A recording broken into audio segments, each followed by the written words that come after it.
Napakaganda pala to mga kaibigan, yung CR, no? At ito yung portalet na po mga kaibigan na yung dalawa tinanggal na sa may gitna. Ayan. Ayan po mga kaibigan, yung portalets na dalawa ay kinarga po, no? At kinuha na ngayon. Ano kaya ibig sabihin ito mga kaibigan? At ito ay kasalukuyan po ay kinarga po ang ating dalawang portalets. Hindi pa natin alam kung ano po ang ibig sabihin. Kasi ang naisip po kasi baka tanggalin na to, baka ang itong ating magandang CR ay ano na,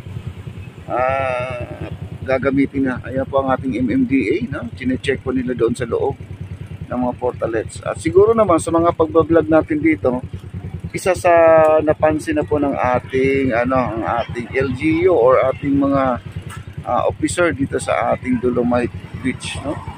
Kaya po yung dalawang portalets po ay nakasakay na po doon sa kanilang truck. Baka naman nakutin na po itong apat na portalets mga kaibigan, kasi marami po talaga nagre-reklamo na talagang hindi maganda po gamitin at ang amoy talagang grabe po, no? Yan po, no? Ayan si ma'am. Pinipicture pa po niya, no? Ang portalets. Yan. Maraming salamat po. At bakit may harang na to, no? Nilagyan ng cord.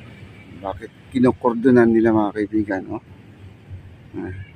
Ayan mga kababayan po natin. Sa totoo lang parang wala nang pumupunta dito na yung grupo-grupo talaga, no? Parang siguro na isa sa mga naisip nila na wala pa lang hindi pala ginagamit yung CR diyan sa Dolomite.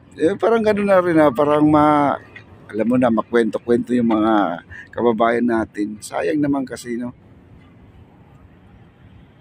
Ito ang CR, ang ganda, oh.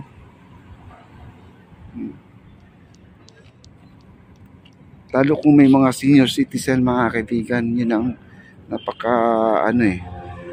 napaka malaking problema pag nag-CR, kasi pag portalet mga kaibigan, napakataas kasi yung hindi sila makaupo, at saka uupo man sila yung pinakagilid ng siyempre marumi yun. Paano na, no? Ako di ko rin ma-spelling yan mga kaibigan. Di ko ma-spelling. Ano na. Ayan, yung iba dito naglato-lato na lang dito sa Manila Bay. Ang ganda ng dagat natin, in fairness, no? Parang sarap balik-balikan ng kahapon.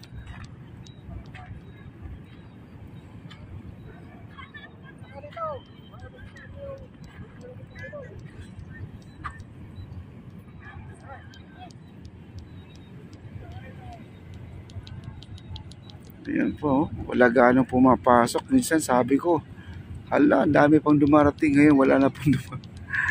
Dahil Sabado ngayon mga kaibigan, may trabaho pa yung mga kababayan natin.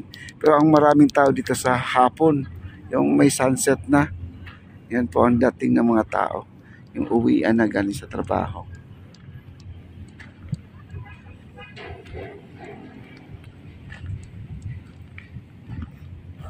At punta po tayo sa gilid ng dagat.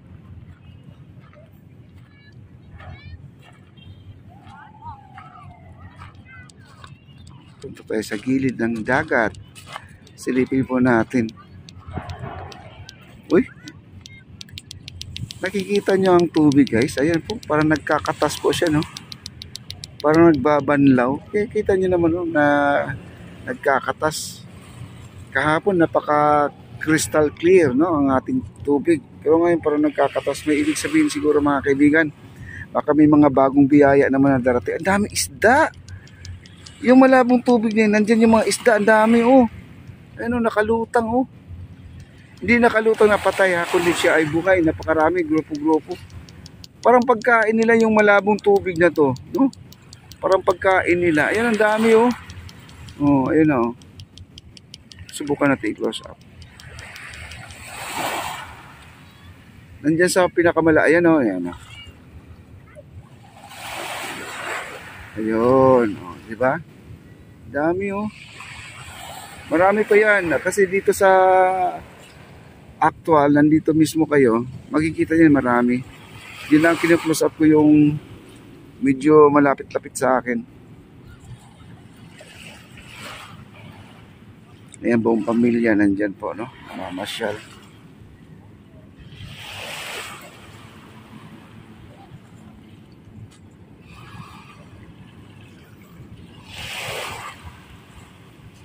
Daming isda. Ayan, binalikan lang po natin yung ano, dagat ha. Ayan, may tumatalon pang isda oh.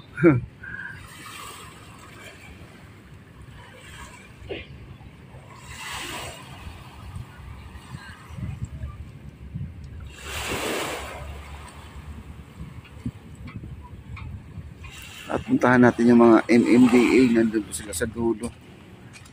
Medyo natapos na po sila dito sa paglilinis, nandun na po sila sa dulo.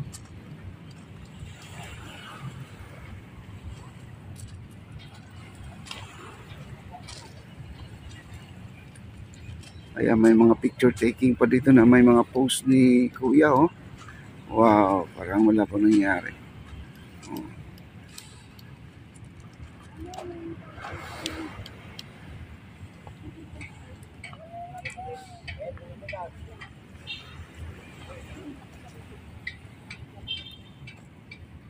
Dito, ano na, malinis na rin. Malayo na sila oh. Nandun na po sila sa dulo.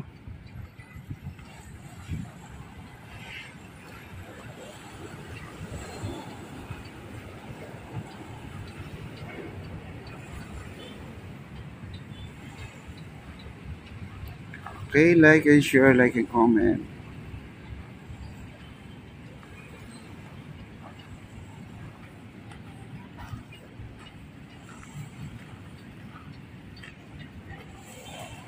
Ayan, nandito na sila.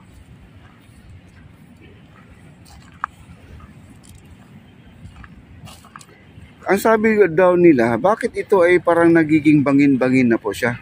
Kasi nung nakita namin itong ginawa ay, ano po to, pinipison pa nila to nung una.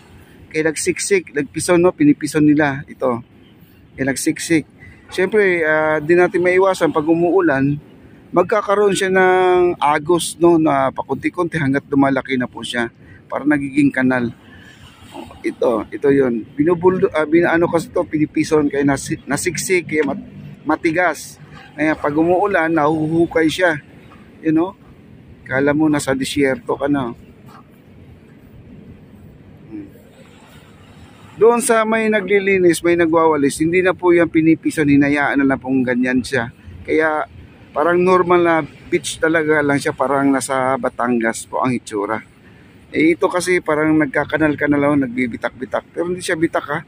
Diyan po nang gagaling yung tubig, umaagos, papunta dito sa dagat. Oo. Ayan o, malaking kanal. Ayan, may letter Y pa dito. Oo. Yun ang ibig sabihin po dyan guys, no? Kaya marami kasi nagtatanong bakit nabitak ang ating dolomite. Hindi po sinisiminto to, kundi yan ay sinisiksik yan, no? At ano yung tawag nito, pinipison. Tapos dyan banda nakikita nyo na normal na yan. Hindi na po yan pinipison, kaya normal lang po ang kanyang buhangin. Hindi siya nagkaroon ng parang may bato-bato, no? Para kala mo na semento no? Ayan kita nyo. Ayan ito yung kanina yung kala mo parang na semento. Matigas po yan, pwede kang umupo dyan. Siguro nga no, yun ang dahilan. Ginawang upuan. Yan, upuan yan. Pwede kang umupo dyan. Hilata ka dyan.